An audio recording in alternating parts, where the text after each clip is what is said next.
Welcome to USMNT Weekly on the Total Soccer Show. It's our weekly foray into the national team. On this episode, we've got the latest on Weston McKennie's Juve contract. We'll see if Daryl Dike has any USMNT PKs in his future. Sorry, not sorry. And we're looking at which coach may follow Mauricio Pochettino as head of the national team. My name's Ryan Bailey. Joining me today, it's Taylor Rockwell. Hello, Taylor. Hello, Ryan. How are you, my friend? I'm very good, thank you. I don't know why I did a dramatic pause there, but I was just going to tee you up as a wonderful gentleman who's wearing a nice hat today. Hello. Oh, thank you. I appreciate that. And to you, I'll say I didn't know that all three of you were recording in the same room in the same background. So I'm sad I didn't get that memo, but I look forward to being with you all someday soon. Dear listener, if you are also a viewer watching this on our YouTube, you will see that the Joe and the Graham and the Ryan all have the same studio background. It's almost as if we all had the same idea and did the same thing. So there's like the millennial gray, agreeable gray, which I think has now become agreeable green. So ahead of the curve on that one is me. Is this agreeable podcaster? Is this the agreed upon podcast background? That's right. Everyone hold up your Stanley water bottles now as well. We're all in a sauna. We're all sitting in the same sauna. And so, Graham, if you could scoot over, though, seriously, the sweat's getting a little. Ryan is personalized with guitars. Will either of you be personalizing with your one approved piece of personal memorabilia? What do we think Graham's gonna do on that wall? It just makes. I just don't. I'm trying to figure out. I'm trying to figure out what it might be that Graham would put on his wall. I can't get it. I don't know. Tremendous audio. Can't think of it. Graham's walked away. Let's do the intro for Joe Lowery. Joe Lowery, how are you today? Hey, I am good. I am fresh off of spending basically my entire weekend trying to figure out with the help of my lovely parents how to put up these wood panels on the wall. Oh, Graham's got not a kit in his hand. Graham well done. It's some sort of diagram of the landing goal against Algeria. I've got obviously John McGinn thing here has to go up, and then I've got a bunch of scarves. So wow, spoiler. Someone's been on Etsy. What I was really hoping for was that Graham's framed thing was going to be the same paneling, just horizontal, and it would just be a framed version of the paneling to put up there to differentiate. That's how they do design in Scotland, I think. Yeah. Exactly. There you go. So, Joe, we obviously expected Graham to paper his wall with shirts. 100%. And we were wrong. Yeah, Graham is breaking the typecasting mold right now. Graham, I apologize. You are more diverse than I gave you credit for. There we go. Graham is now Joey from Friendsing, putting on every scarf he owns. Are you wearing any more scarves? No. Patreon.com/Total Soccer Show if you'd like to see Graham's scarves in great detail on bonus video content, also bonus episodes of this here podcast, and access to our Discord server. All the cool kids are hanging out there. Patreon.com/Total Soccer Show, please, and a thank you. And it does look, if you're watching our YouTube, that three of us are in the same room. We're not. We're in different time zones. Or are we? That's what we're telling Taylor. So it's a no Taylors club. We're allowed one. Sure. Yeah. Taylor Sheridan beat me there. Taylor Swift. Yeah, indeed. Very Paramount friendly round here. All right, let's get to our first news story, shall we? Weston McKennie, multiple sources, Taylor, in the Italian media have been claiming this week that Juve and Weston McKennie have reached an agreement on a new contract. It's going to be a little bit more money for Mr. McKennie and a couple more years through to 2028 if Calcio Mercato are to be believed. Taylor, what do we make of this? What do I make of this is that it's an exciting deal that gets him more money and keeps him in Turin. What everyone else seems to make of it from the coverage I have read is, did you know that Juve wanted to sell him? Did you know that Juve took away his parking spot and took away his locker room? That is a feature of every single article. Weirdly not from and look what he has done to kind of cement his legacy and reputation within the club, but more so, is this a good move, given that they tried to move him on and weren't that interested in him? Not really buying into that narrative because for me, as I said, it is a pay raise for him.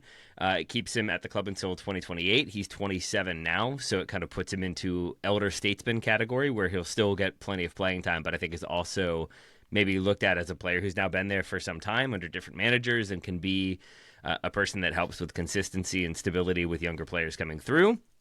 And I think once again is notable that he's a guy who kind of got into the good graces of Thiago Motta, seems to always get into his manager's good graces, and even though Motta has now departed, he became a Motta guy. He is still a Juve guy with this extension happening after that departure. I think he captained them captained the team very recently, so all in all, it feels like a very positive development for Weston McKennie. Yeah, I think that's absolutely true, Taylor. I've kind of got two conflicting thoughts on this story. I'm not surprised that Juve want to keep Weston around, so I do separate that from previous attempts to get rid of him. Clearly, he has proved his worth at this point. He's been a really important player for them this season in terms of filling in all over the pitch. He's played central midfield.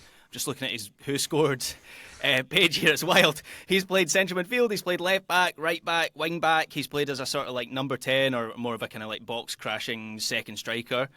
And he's continually proved people wrong, and he's proved Juve wrong at this point. I am, however, a little surprised that they're giving him a long-term deal until 2028. I've also read Roger Gonzalez at CBS was saying that he's going to be one of the highest paid players at Juve.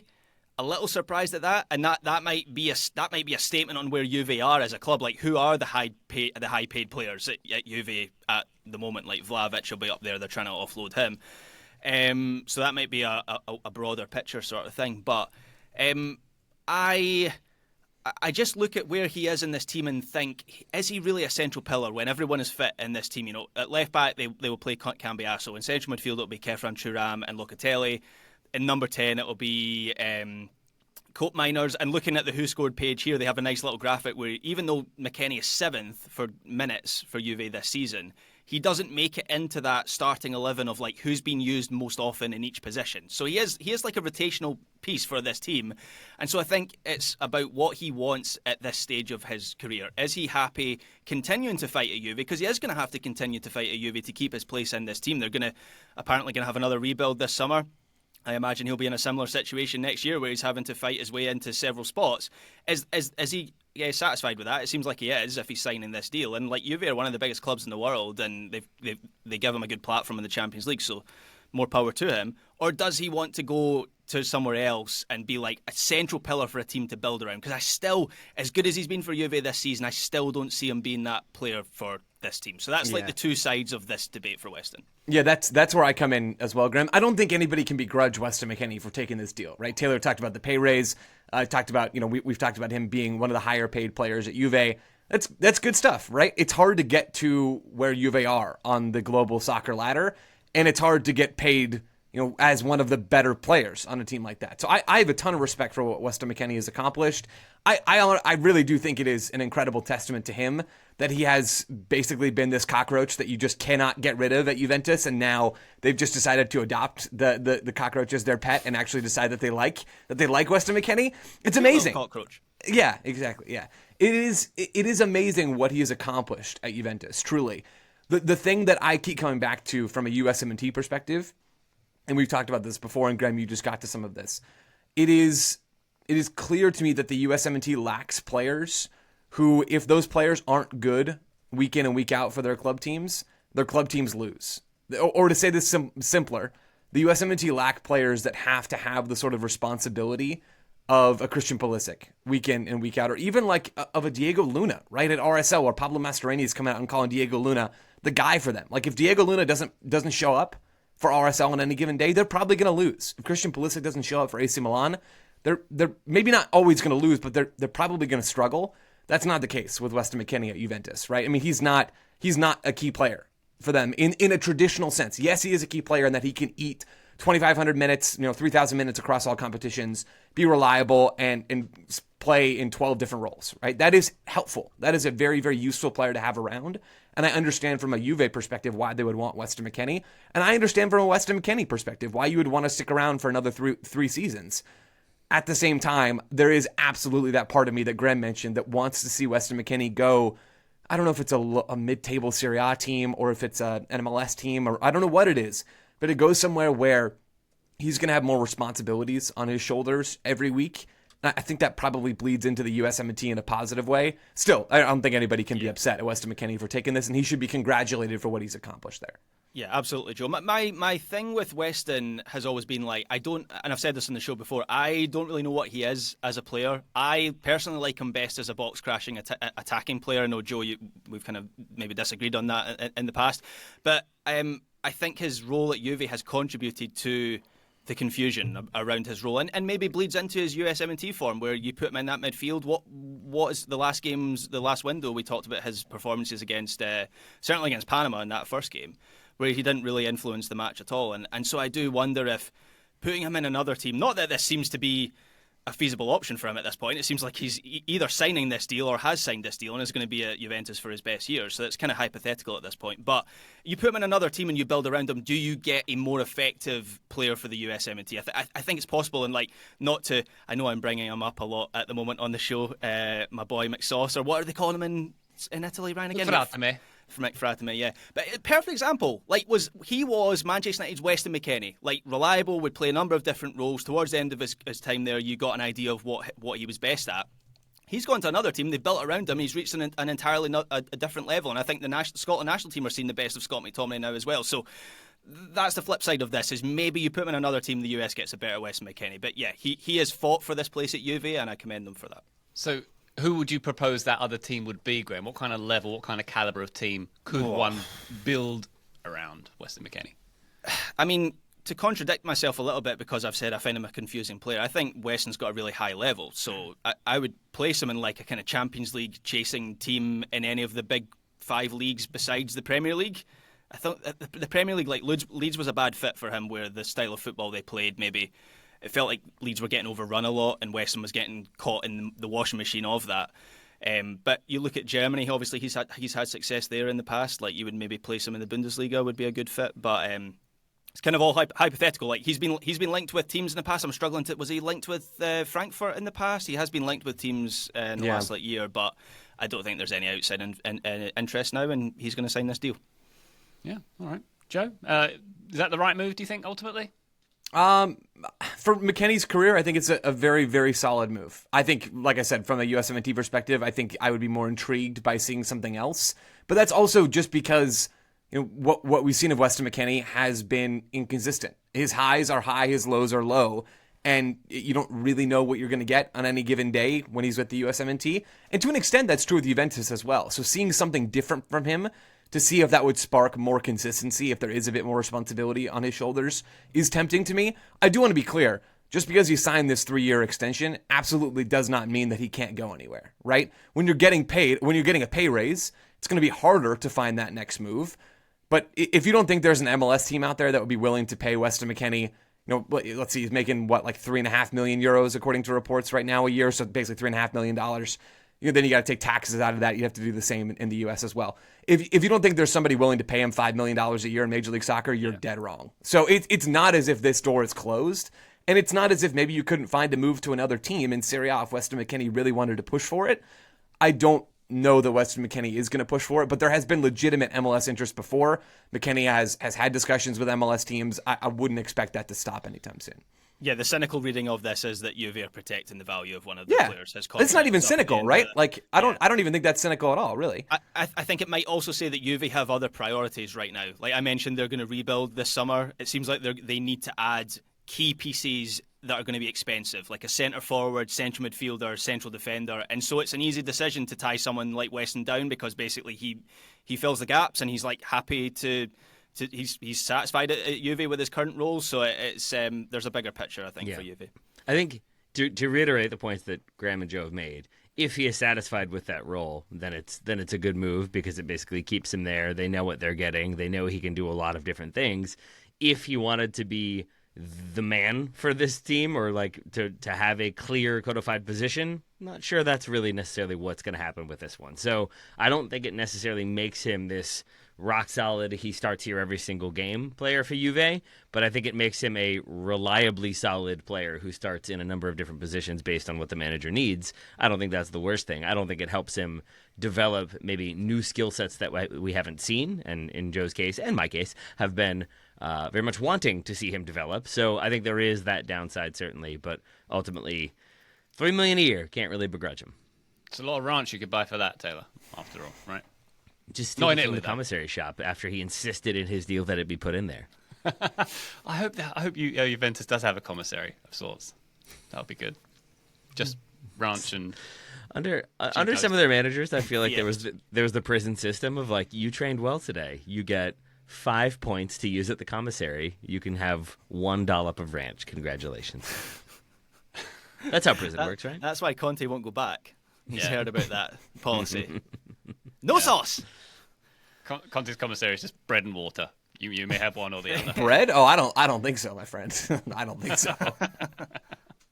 Conte is that guy who's like, why do you need salad dressing? We have oil and vinegar. What else do you need? That definitely feels like Antonio Conte to me. There we go. All right. I've added some turmeric. I don't know what else a person could possibly want in a salad dressing. You're lucky I gave you the oil in the first place, pal. Like that's a special occasion kind of sauce. So to mildly steer us back to Weston McKennie's situation here, it does seem like a net positive for both parties. Obviously, for Juve, as Graham said, they're protecting the value of their player. They've got a good insurance policy across multiple positions in the team for the next couple of years, and also the potential to sell him at decent market value over the next couple of years as well. And for McKennie, playing for a team knocking on the door of the Champions League regularly. It's not as if he's cast to the bench regularly, but I mean, could be worse. Could be Schalke. Could be Schalke. Could be Schalke. Yeah, that is a lot worse. As good as their tunnel is, their mining tunnel. Do we know if Igor Tudor's sticking around for the start of next season? That was an interim contract to begin with, right? Mm-hmm. They've done okay with him, so it wouldn't surprise me if he is given that job on a permanent basis. But that's another wrinkle potentially for Weston, as there could be a new manager coming into that club with different ideas.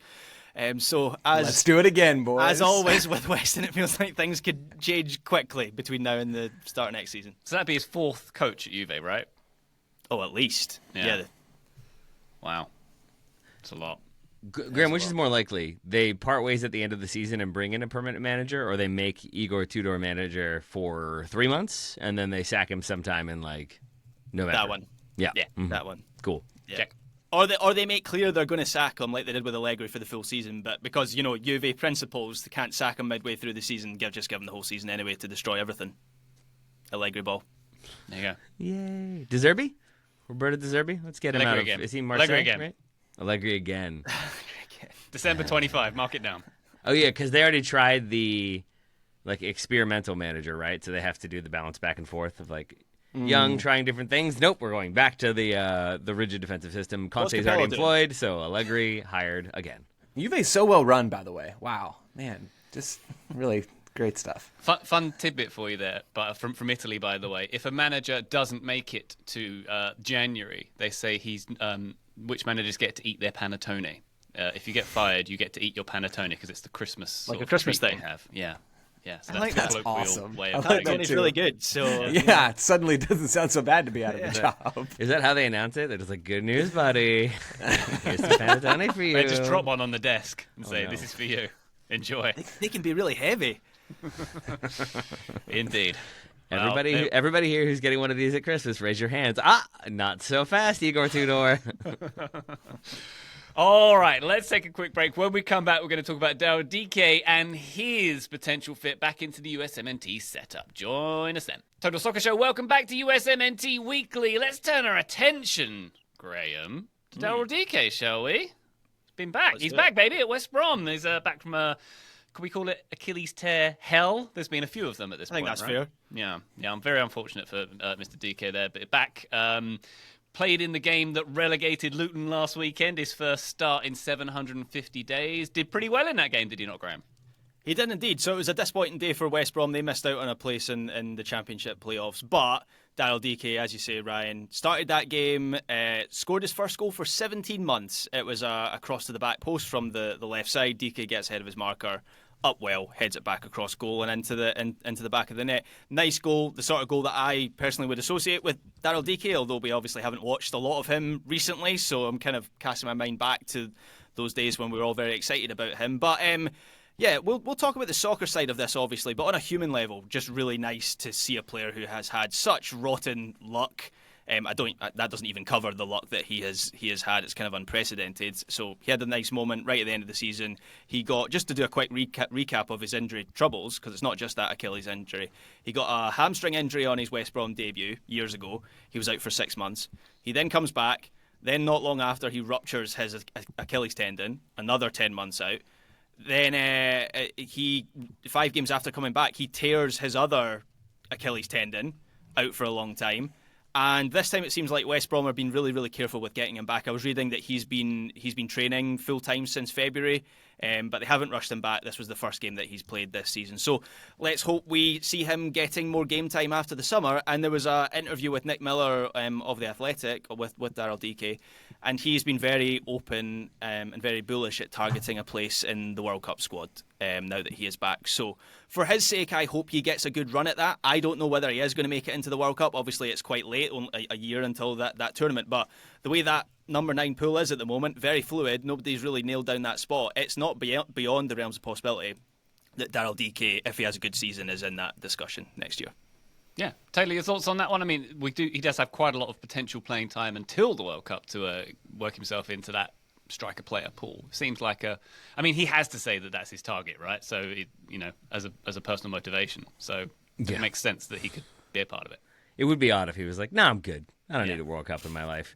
I think it's a realistic thing because it does feel like, as we've talked about before, Balogun and Pepe are sort of 1A, 1B, and then there is a big old question mark after them. So if he kind of returns, finishes out the season, stays healthy, maybe gets a look this summer from the U.S., but that feels very premature. But more likely is that he gets a full preseason with West Brom, and then if he starts the season well and gets some goals, I think it is kind of an open spot or a more open spot for the third choice striker. And I think no one has really thus far shown that it is their spot, and they've kind of laid claim to it. They are the number 9.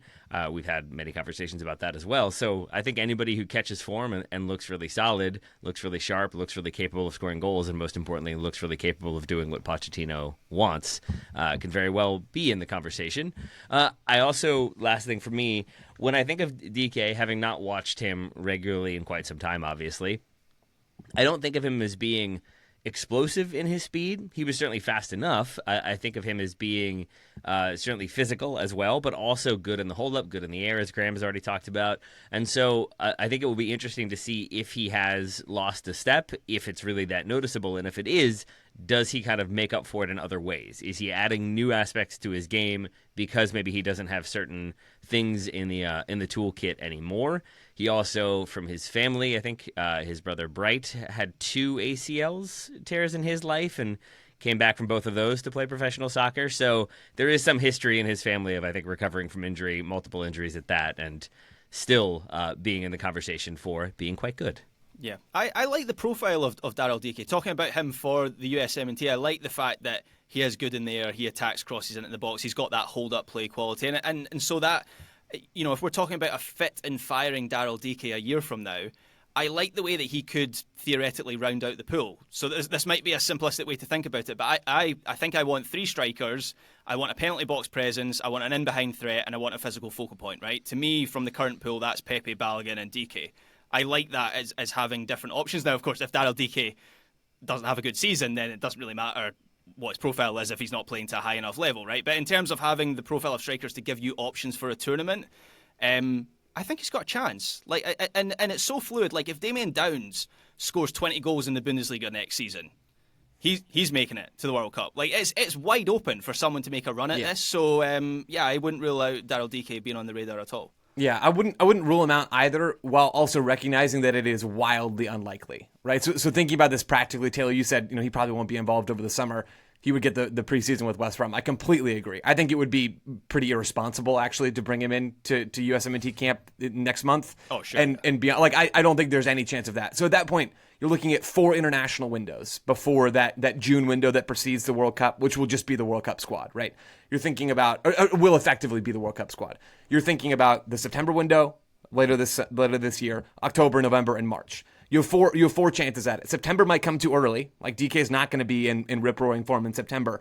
Then you're really looking at 3 windows, and you're also counting on a player who's played 1,500 minutes in the 4 seasons he's been at West Brom to be on the field enough to show any of that stuff. Obviously, I'm pulling for Daryl Dike. He seems like a great guy, has gone through not just injury adversity, but also, adversity of learning to do his laundry, all that sort of stuff. Like, it's not easy. And I do think Daryl Dike seems like a lovely gentleman. It just seems so unlikely that he would come back into the fold. That said, I agree with what Graham said. At least in a vacuum, right? Without there being 2 U.S. number 9s who are performing at an elite level, regardless of skill set, or 2 number 9s performing at an elite level who also have similar skill sets, you would probably bring both of those guys in. the U.S. don't have to deal with that champagne problem. So they can look for different profiles in their number 9s. And I think that's why Pat Agyemang has been involved for the U.S., is that he does something different. He's a really rangy number 9 who can drift into the half spaces, likes to carry the ball forward, and is a big dude. Like, he's lanky, and Daryl Dike is stockier than he's sort of lanky. But Agyemang brings something different, and Daryl Dike is absolutely in that same, wow, this guy's kind of coming out of left field. He's unique in the U.S. player pool in terms of his size and strength and physicality, and also, not to discredit his touch either, although I'm not sure how much of a strength hold-up play is of his, really. It seems like it should be more of a strength, maybe than it is, and maybe that's why I ding him a little bit for that. Yeah. I think he's got soft feet. Like, I think he can have some nice distribution, but for some reason, when a center back is on his back, even though he's got the size advantage, I feel like it's a Brandon Vasquez syndrome a little bit of, like, he's just not as good holding up the ball as he should be at his size. But DK can do some stuff with the ball at his feet. I just want to see him actually be on the field, right? For me, all of this projection conversation comes too early, and I'm still in the celebration of like a guy who's been riddled with injuries, as Graham said, just almost unfathomable injury luck. That he's back on the field is great, and if he gets back on the field and starts playing soccer consistently, that's even better. And if he's playing soccer consistently and impacting games in a positive way consistently, that's all great. The last thing for me on DK, you mentioned that Nick Miller article at The Athletic, and I read the same one. I thought it was notable that Daryl Dike, at least in the quotes that were used, and I don't know what questions were asked, never said the 2026 World Cup. All he said was a World Cup. And I think that is, I don't know that that's telling. Like, I don't think he's thinking through all the mechanics. He's 24. He's still exceptionally young for someone who's been on the radar for so long. Like that kind of shocked me that to learn he's 24. Well, 2030 could be a possibility for him. It's totally possible. And I think it is so much more likely that it's 2030 than it is 2026. But I'll be sitting back and watching. Like, I truly love watching Daryl Dike play soccer. For The Athletic years ago, I went through and watched every shot he'd taken for Barnsley because he was on that ridiculous tear. I love Daryl Dike. I don't believe that you enjoyed watching him play for Barnsley. I didn't enjoy watching Barnsley play. I enjoyed watching Daryl Dike play. Do you remember that I'm game? glad he's back. Do you remember the game? Like, I have a vague memory of you and me laughing that it was the most like, yep, that is exactly what I thought Barnsley was going to look like. Where it was just like, it was genuinely like long ball back and forth where just center backs were hoofing it to the other center back, and then DK, I think, intercepts one and scores. And it was just like, yep, that was like 14 players involved, all of them taking 2 touches, but it was like 7 from one side, 7 from the other, just hoofing it back and forth for 30 seconds before a goal happened. Yeah. So Good you're times. right. Maybe not the greatest example of his hold-up play there, but something maybe he could add to the toolkit as he goes. Sorry, Graham, I jumped in as you were ready to pounce. No, what you just described there, Taylor, sounds like welcome to lower league British football. That's what I watch every single Saturday. By the way, my mum messaged me last night after that Barca Inter game and said, "Wow, that was a really good game. You must have really enjoyed that, given the garbage you normally have to watch every weekend." Shots fired at the Albion, man. And Graham wrote back, Unnecessary. "Who is this?" Yeah, whose number is this? The point I was going to make is what's really encouraging for Daryl Dike is it seems like, to a certain extent anyway, West Brom have sort of held out on him coming back into this team. So like they haven't gone out and replaced him with a top level centre forward that now he's back is going to be really difficult for him to get into the team. Josh Maja isn't bad. Like, for anyone who watched Sunderland Till I Die, they'll be familiar with Josh Maja.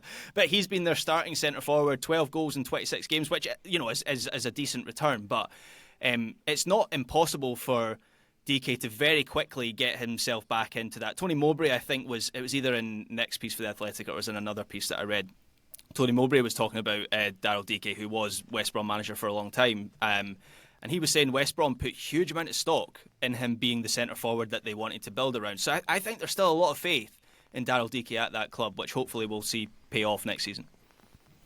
The Barnsley, by the way, the Tykes. I don't think it's their old crest, but it's got like the dog from Tom and Jerry. You know, it had like a little baby puppy dog with it as well. You know, it was kind of like a Scrappy Doo. That used to be their crest, and it's one of the greatest crests in all of soccer. Just saying. Thank you for that. Thank you for just saying that. I will now remember that. I Put know it in the notes. Toby Tyke. One question I've related to. I'm glad I was Daryl able to Dike. contribute. Sorry. No, very, very useful. I also don't want it to go underrated that Ryan. I assume Ryan couldn't remember if the cat was Tom or if the cat was Jerry, so he said the cat from Tom and Jerry. That's well played. Got a hedge. It's the next door neighbor dog, right? Which has Bluto? got a little puppy with it. Oh, as the well. dog. Oh, well It's a played. dog. Sorry, No. wasn't even clear with my- That's my bad. You nailed that. If I'm going to come in with something inane and pointless, I should make it more accurate. Sorry, Joe. No, you did. That was you were right. I was wrong. Well played. My one other question about this one relates to Pochettino, and it's still, I think I've brought this up before. I still don't feel like I have a good answer. It's basically just, is Pochettino at this point, in terms of the schedule relating to the 2026 World Cup, combined with who he is as a manager, is he inclined to be like, okay, I've seen your limitations, I don't need to call you in anymore? Or is he going to stick with guys and bring them back into camps and kind of see if they've developed, if they can develop, if they can learn more? Maybe it was just nerves.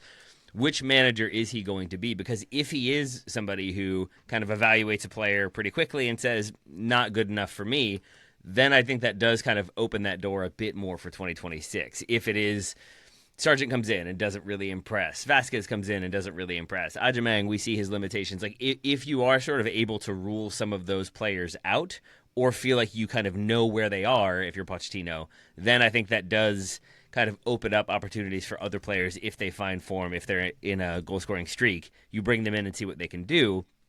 But if he's more of a, I've kind of identified the 21 guys with maybe a few additions as we go, but I've identified the kind of core group that I know I can get a response from, then that kind of closes the door a bit more in my mind. And I don't really have a good idea as to which one of those he is. My assumption is he is more of a kind of develop and see how players kind of do under certain circumstances, less so I'm done with you, kick rocks, but we'll have to wait and see how it goes.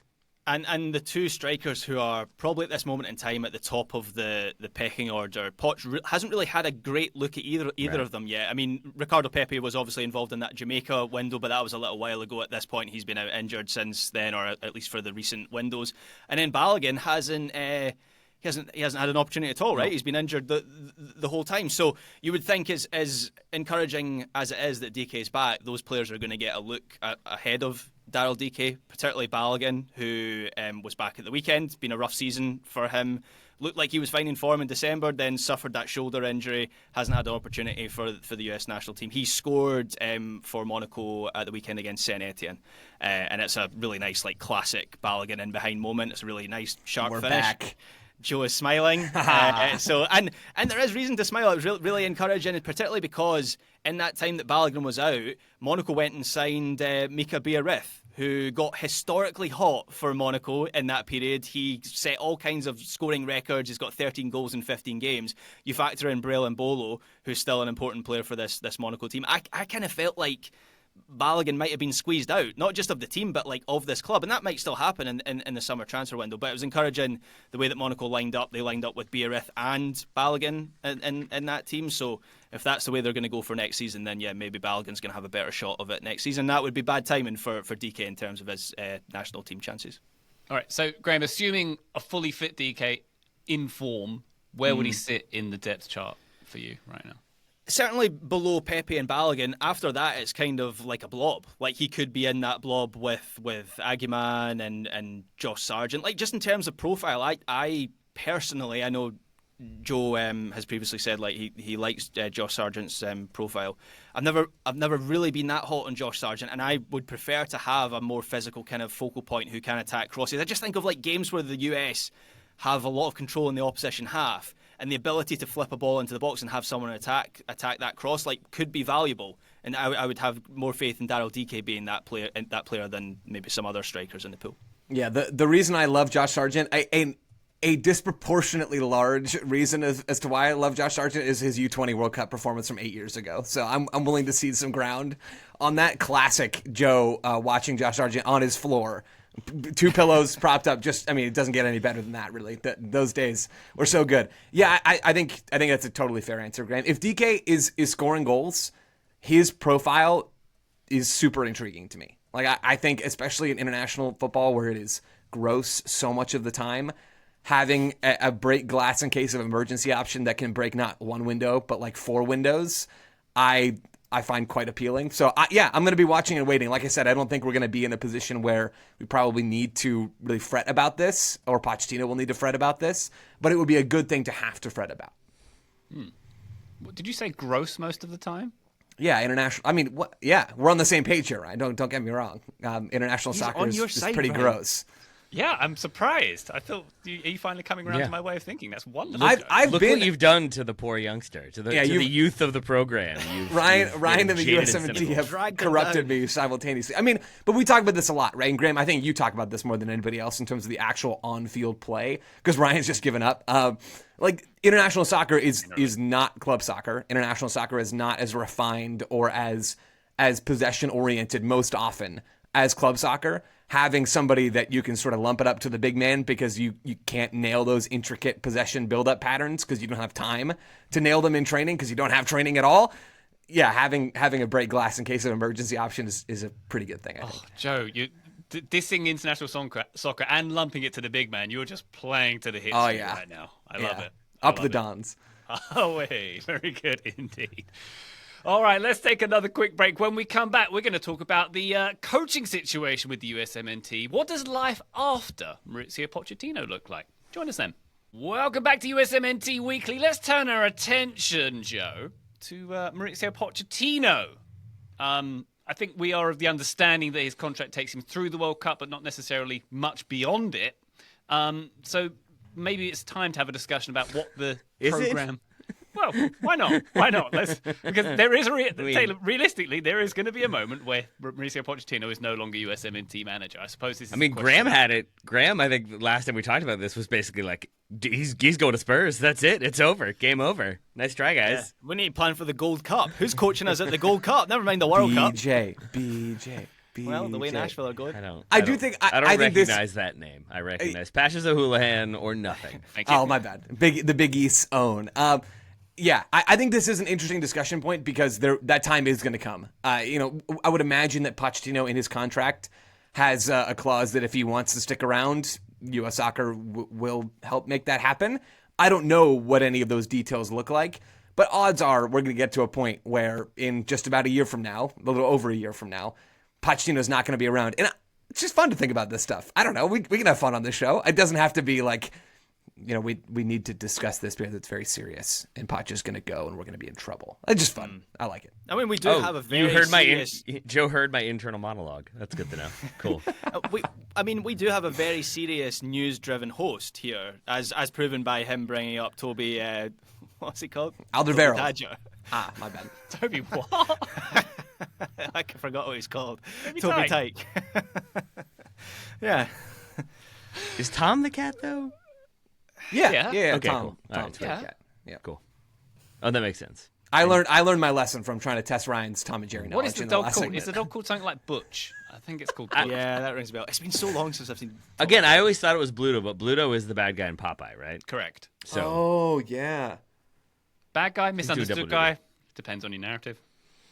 Spanish hater. Anyway, Pochettino. I think it's a weird conversation to have, in my opinion, because we're already at present in a has Pochettino figured this team out? Are they going to be good? What's going to happen? Are they going to get grouped? There are a lot of scared to pessimistic to occasionally optimistic questions about Pochettino at present and the USMNT at present. So looking ahead to 2026, on one hand, feels a bit like a fool's errand, but also on the other, that's what we're all about over here is fool's errands. And in this case, it is, I think, an interesting experiment for looking at sort of what do we want going forward? Do we want a changing every 4 years manager where it's basically they're coming in and going to kind of try to get everybody playing one way and get everybody kind of winning that day and then off they go? Or is it about creating a program, creating a foundation, creating a structure for future national teams, or maybe something in between?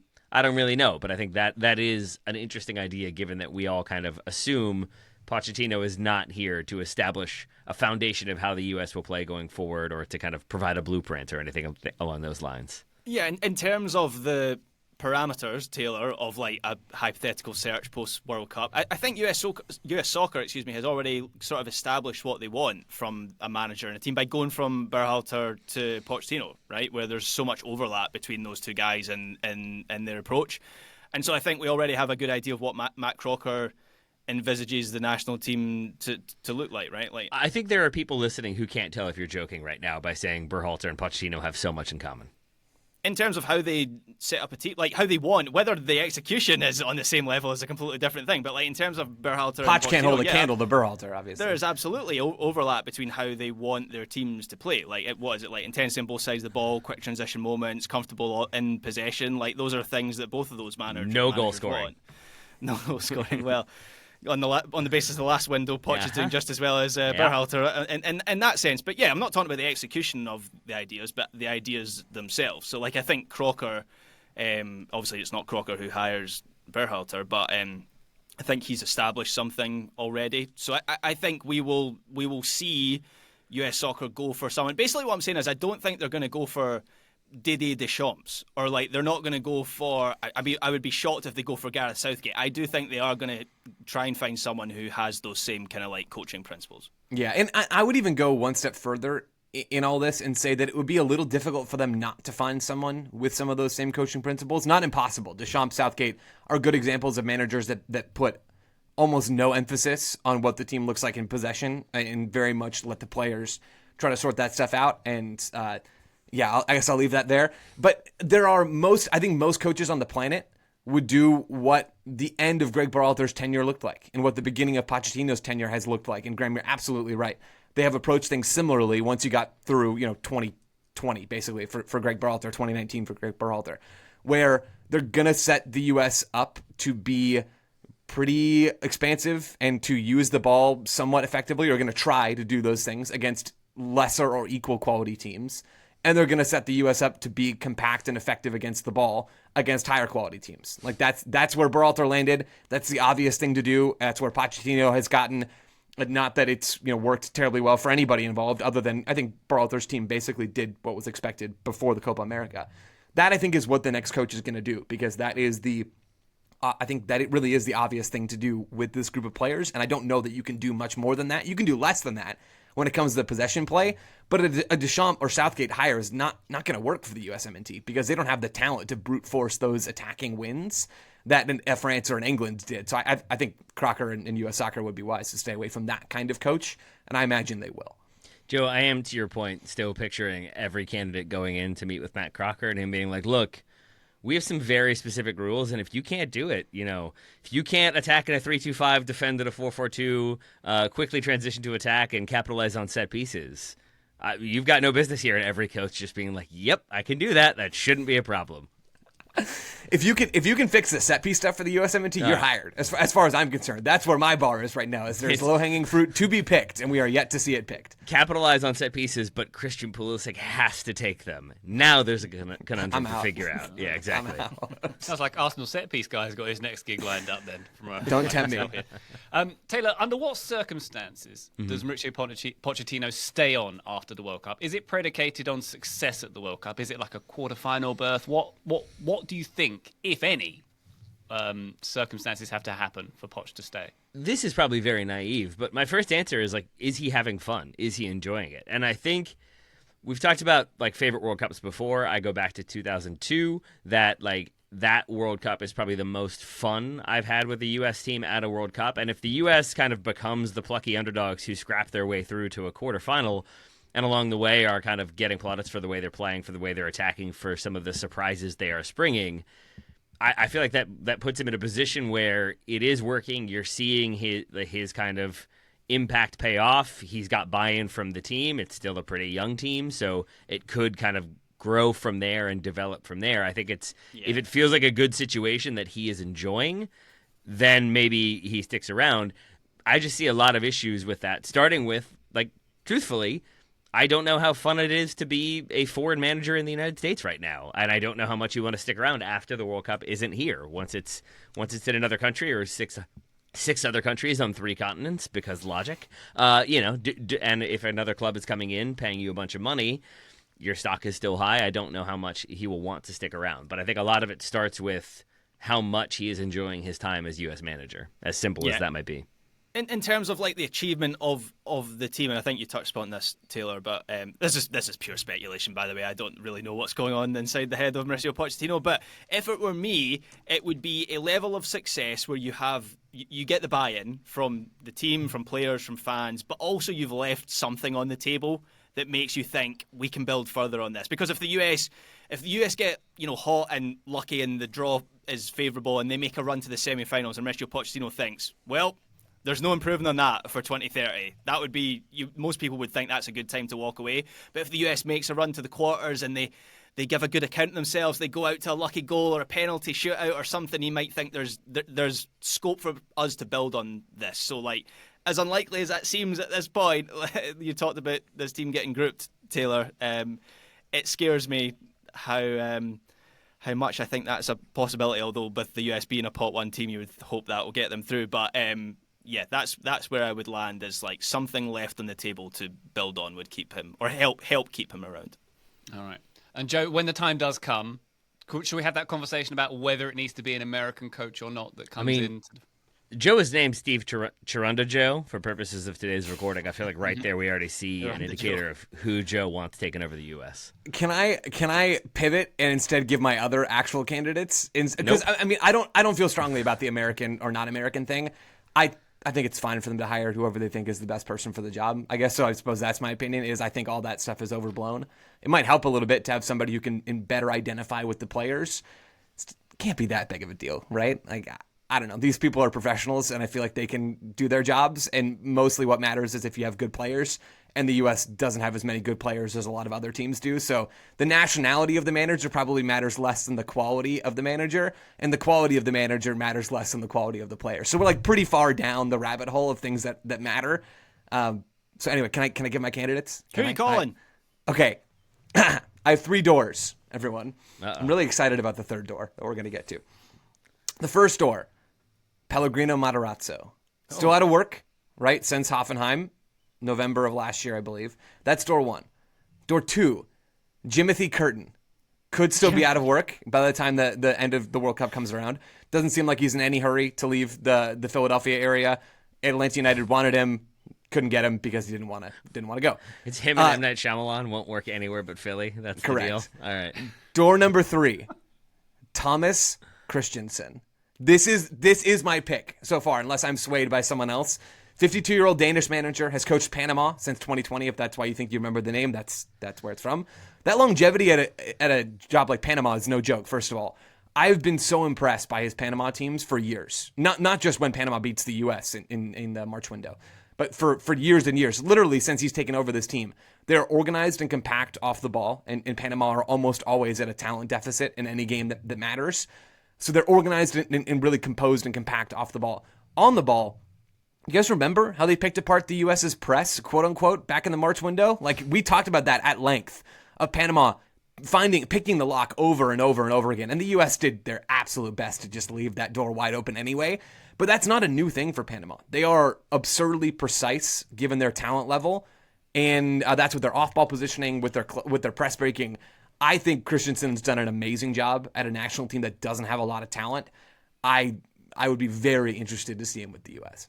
Can I introduce a fourth door? Please, So please. You open that door, and it's the big grinning, teethy face of Jurgen Klopp staring back at you. Choice between Thomas Christensen or Jurgen Klopp. Who are you taking, Joe? Who are you taking? I'm taking Jurgen Klopp, of course, because Yeah. that's way more fun than Thomas Christensen. But is Jurgen Klopp going to give up Red Bull money? Hey. U.S. Soccer's got big boy money now if they can find it from some billionaires' pockets. But exactly. I don't know if they can source Red Bull money at all this. I'll make the case as if I have to for Jurgen Klopp, but he was US Soccer's dream choice before Pochettino. I remember reading the report, and it might have been Paul's piece at the time. I think it was an Athletic long read on the process, and was surprised to hear that there was at least some interest from Jurgen Klopp. It wasn't a straight no. He heard them out. I think there was a meeting of some sort, or maybe a long phone call. Now, that interest may have come from hosting a World Cup, but Jurgen Klopp, you say, Joe, like, he's in work. Technically, he's in work as head of Red Bull Soccer. He has also said he's sent some mixed messages. He said he was retired at one point, and then a few months later said, I'm open to opportunities. I think after the 2026 World Cup is probably going to be when he's looking to, if he's going to do it, that's the time he's going to be getting back into coaching. And so I think you could sell it to Jurgen Klopp, but it's ambitious. One question on that front for me. Does the performance of the team under Pochettino impact the future manager? So if it goes well, I think kind of all doors are open. But let's say they do get grouped. Let's say they don't ever put it together and they do kind of crash out. is it a harder sell? Like, it's still Klopp or, Mourinho or like a name like that. Like, is it a harder sell, though, to basically say, like, yeah, okay, so it didn't work with Pochettino when we all were sure that it would, and we spent a ton of money to get him as manager, but now we're going to bring in Klopp, and that's going to be the one. Like, I do still think that would be a smart appointment because he's a very good coach, but I wonder if it would be a harder sell if the kind of results under Pochettino matter at all to the next appointment. It would have to be a harder sell because the stock would be down intrinsically, right? I think it's a harder sell to normal people. Counterpoint, Manchester United keep hiring top managers. I just think managers like these people are different and think they'll be the one to fix things. I think it's a harder sell because the US isn't hosting the World Cup in 2030. I think that's a big appeal for like Pochettino or whoever was in discussions for that job. Not only that, but also that it would be a standard 4-year tenure, right? I mean, that I think is the biggest obstacle to getting someone like Jurgen Klopp. That's a lot of your life to spend pretty much out of the spotlight, away from. I mean, he'd still probably go and live wherever he wanted to, but it's not how I would imagine Jurgen Klopp would want to spend 4 years of his life. And I could be totally wrong about that, but let's not kid ourselves. That plays into how the U.S. get Pochettino, right? The fact that they don't need him for a full cycle. It's a very truncated tenure.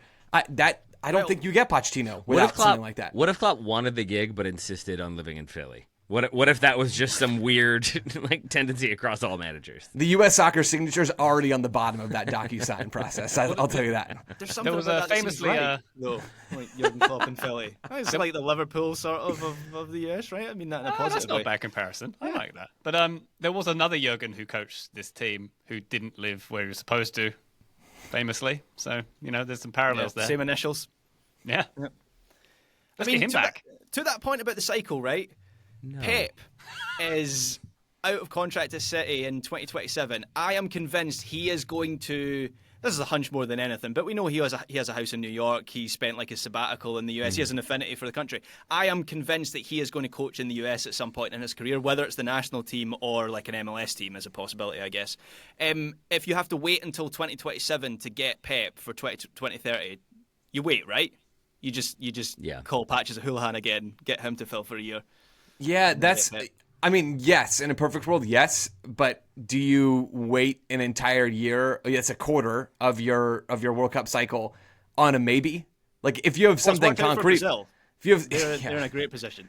Yeah, I mean, if you have something concrete with Pep, I think that's totally fine. I don't imagine you'd get that, and I think at that point you're in a tough spot. There we go. Thomas Christensen would sign though. Yeah. Yeah, there's a lot of blue sky thinking here. A lot of big names we're throwing around. Disappointing lack of excitement from you three on Thomas. I think he's great, and Sorry. I just think like the other names being thrown out are Jurgen Klopp and Pep Guardiola. Yeah, but those guys aren't going to coach the U.S. in the next World Cup qualifier. I said that they will, Joe. So Hey, man. I said Pochettino wouldn't coach the U.S., so here we are. so did Yeah. I. So did I. Personally, I'm still spinning from Jimothy Curtin at this point. Timothy Curry. That's James canon now. Jimothy Curtin. James? Jimothy. Okay. Jimothy. That is canon. Very good. All right. Oh, by the way, update on Tom and Jerry. The dogs in Tom and Jerry are called Spike and Tyke. So the Tyke being the Tykes of Barnsley, having that dog as their mascot. I don't know which came first, but it's a massive pull. coincidence. That's all I'm saying. I know which one came first. It wasn't the Barnsley one. You don't think? Barnsley were old, man. Yeah, Tom and Jerry's quite old as well. True. That's true. All right. Well, more on that as we get it. With that breaking news. Please no. Okay. I think we've exhausted all of it at this point. Got it. No? That's going on TSS Plus. I'm just hearing that from my producer. Very good indeed. USMNT Weekly is done. Taylor Rockwell, thank you very much indeed for your contributions to this here conversation. Thank you very much. The Jerry to my Tom, the Tom to my Jerry, the Tyke to my Spike. I don't really know. Tyke to Spike I like because Right. we're not adversaries. Yet. Fair. Yeah. Wow, and then he starts striking to the camera. Now I'm nervous. Jomothy Lowery, thank you very much indeed, sir. Thanks, Ryan. I feel like deep down there's like a real respect between Tom and Jerry. I feel like at the end of the day, you turn the cameras off, I feel like they're grabbing a beer. That's what I think. So I think you guys can be Tom and Jerry too. It's all good. Joe's with a fundamental misunderstanding of how animation is produced, but yes, I do appreciate that. Very good indeed. Animation? What? We'll get there. That's another one for TSS Okay. Plus. Graham Ruthven, thank you very much indeed, sir. Thank you, Ryan Bailey. And listener, thank you very much for joining us on this here episode. Patreon.com/Total Soccer Show if you'd like to support us. But for now, bye.